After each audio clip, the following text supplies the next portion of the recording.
Les choix culturels de l'été. Jeudi, on parle de théâtre, de spectacles vivants, d'expo avec Franck Dalma, Mathieu Alterman et ce matin, Johan Rock.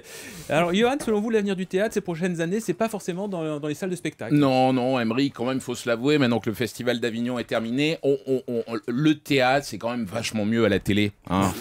On voit mieux les acteurs, on est mieux assis, et surtout, dès que ça devient un petit peu chiant, on peut zapper sur la rediff des experts Miami. Et à ce titre, je trouve sincèrement dommage que la télé soit aussi ingrate à l'encontre du spectacle vivant. On a oublié un peu facilement que c'est le théâtre qui a sauvé la télé de l'agonie il y a quelques années. Souvenez-vous, à l'époque, on est en juillet 66.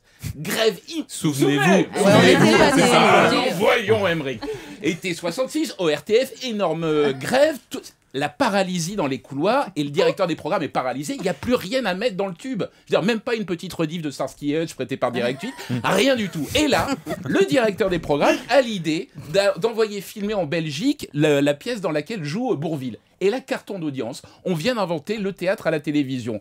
Et ça va durer 20 ans. Alors, vous, évidemment, vous vous souvenez de Au théâtre ce soir, avec ce générique, d'abord petite sonnerie stridente, après le brouhaha des spectateurs qui s'assoient laborieusement dans la salle, avec des vrais gens, ça on n'en voit plus, des gens qui ont payé leur place, des gens moches, des gens des spectateurs de théâtre, quoi. On voit plus ça, et puis alors, il y a les standards de théâtre ce soir. Hein, on a tous un titre dont on se rappelle, alors, comme ça, l'emporte-pièce, Chiche qu'on divorce, avec Pierre Mondy, qui parle des difficultés d'un homme à tromper sa femme plus de 3 fois par semaine, Quelle cruche c'est de Nadine, un petit peu à contre-courant du mouvement féministe de l'époque. Le coffre est plein, la malle est vide. En partant maintenant, on peut encore on peut avoir le dernier métro. Et puis les grands classiques, vous allez m'en citer un, Emeric.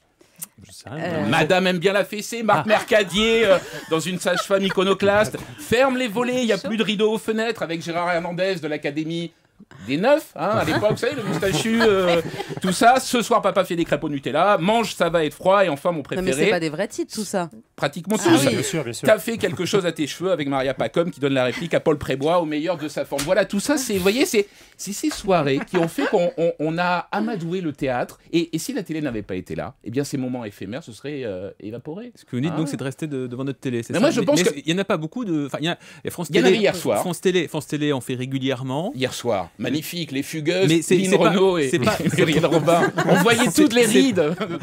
Ça marche pas forcément toujours très bien en termes d'audience. Eh bien, voilà pourquoi je préconise dans les années à venir le théâtre sur BlackBerry en 3G, 3 actes, Lorenzaccio, pour quand on va faire ses courses, on peut voir le théâtre sur un petit écran. Mathieu. Oh là là, bah oui, mais enfin, faut pas nous prendre par les sentiments. Hein. Non, Casimir n'est pas de retour. Mais je vais vous parler de ce que vous pouvez faire avec vos enfants cet été. Les instruire, parce que toute l'année, ils n'ont pas été sages, ils ont mangé n'importe quoi. Donc on peut les emmener à la Villette, voir Bon Appétit, l'alimentation dans tous les sens. Alors c'est une exposition vraiment bien. On peut emmener ses enfants, ils expliquent les problèmes de malnutrition, parce qu'il y a une augmentation de l'obésité en France qui est complètement délirante. On explique que, par exemple, dans une chips, il y a l'équivalent de toute une assiette d'haricots. Et pour ça, il y a des jeux de baby-foot. Plus on dirige par exemple, vous dirigez les chips qui sont beaucoup plus lourds que les haricots, les trucs comme ça. Et vraiment, les enfants adorent. Je suis allé hier, les enfants adorent. On leur explique comment faire un caddie, comment reconnaître les goûts, amers, sucrés, salés, les disparités nord-sud sur la planète, à savoir que toute une partie de la planète s'appauvrit complètement au détriment des autres, parce qu'on préfère exporter la nourriture plutôt que leur montrer comment pêcher, par exemple, tout ça. Et donc, c'est intéressant, surtout en période d'été, où les enfants mangent n'importe quoi, tout le temps, n'importe quand.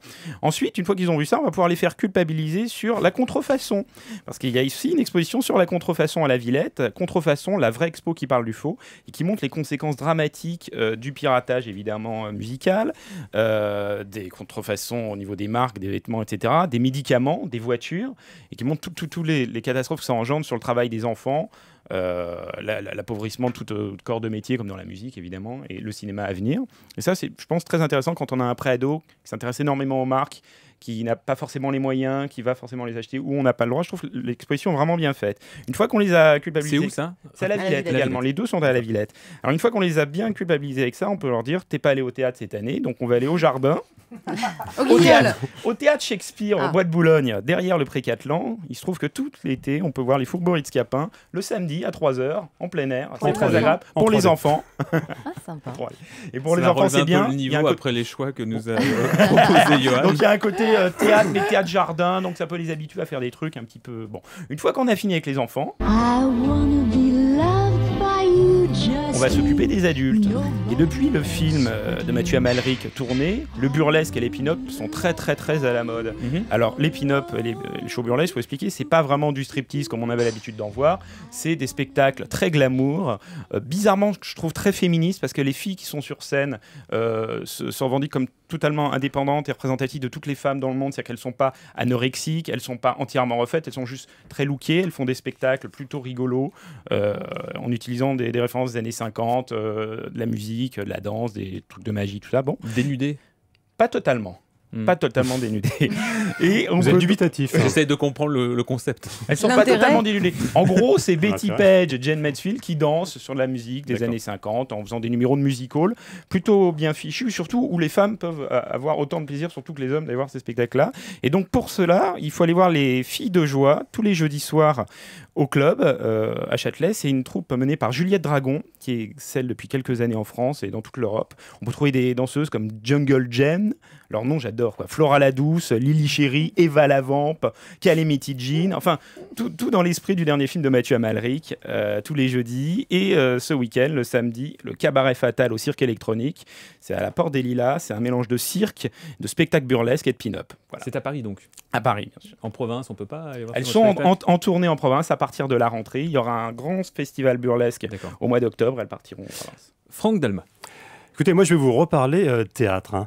Ça va être chaud là.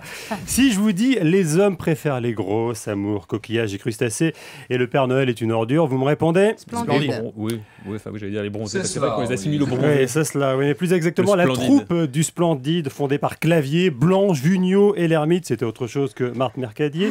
Ils ont fait les belles heures du café-théâtre dans les années 70. Alors il y a peu de chances qu'on les retrouve un jour sur scène, mais heureusement, ils ont fait des petits. Ces enfants du Splendide, pour moi, ce sont deux potes originaires de Toulouse, Vincent Azé et Éric Delcourt. Ils sont montés à Paris il y a plus de 10 ans et ils ont le même sens de la comédie populaire avec la bande de potes que leurs célèbres prédécesseurs. À l'époque, ils avaient coécrit une pièce à succès, ça s'appelait justement Droit de succession, c'était quand même bien nommé. Depuis, leurs chemins se sont séparés et cet été, ces deux types vont vous faire marrer chacun de leur côté si vous allez au théâtre à Paris. Le premier s'appelle Vincent Azé. Il est l'auteur et le principal comédien du Grand Jour qui se joue justement au théâtre du Splendide. Alors l'histoire, c'est celle d'un garçon, une fille. Ils vont se marier. Et avant, ils ont décidé bien sûr d'enterrer leur vie de célibataire séparément, mais dans le même hôtel avec leurs copains et copines respectifs. La fille fantasme déjà sur ce grand jour et le type, lui, flippe, comme tous les garçons, à l'idée de s'engager. Tu veux m'empêcher de me marier avec Alex? Tu veux gâcher la plus belle journée de sa vie, tout ça parce que t'as eu une demi-molle en voyant Miss Nichon? Tu as vraiment à le garder ton mari, toi? Il a beaucoup de défauts, mais il a moins une qualité qui fait que je reste. Moi avec Cécilia, ça fait 10 ans qu'on est mariés. Laquelle? Bah moi. Vous avez remarqué la dernière réplique, hein, je l'adore. Hein. Sa principale qualité, c'est moi. Ça, c'est très féminin, n'est-ce pas, mesdemoiselles? Voilà. Mathilde. Mathilde. Christine, défendez-vous. Ouais. Bon, il y a d'autres vannes, Le mépris, très, très, très légères, comme ça, dans ce goût-là, qui font mouche. Non, c'est enlevé, il n'y a pas de temps mort. Bref, on passe un bon moment. C'est une comédie générationnelle, comme on aime à dire en ce moment, sur les trentenaires. C'est cela, oui. Oui, c'est cela, oui, générationnelle. Sur la peur dans l'engagement, sur la lâcheté masculine aussi. C'est cela, oui. Et c'est écrit, mesdemoiselles, par un homme, donc courez-y, c'est pas si fréquent. Deux noms connus sur l'affiche, Michel Bernier, c'est la co-metteur en scène du spectacle, et puis Elisa Ménez, la fille de Bernard Ménez.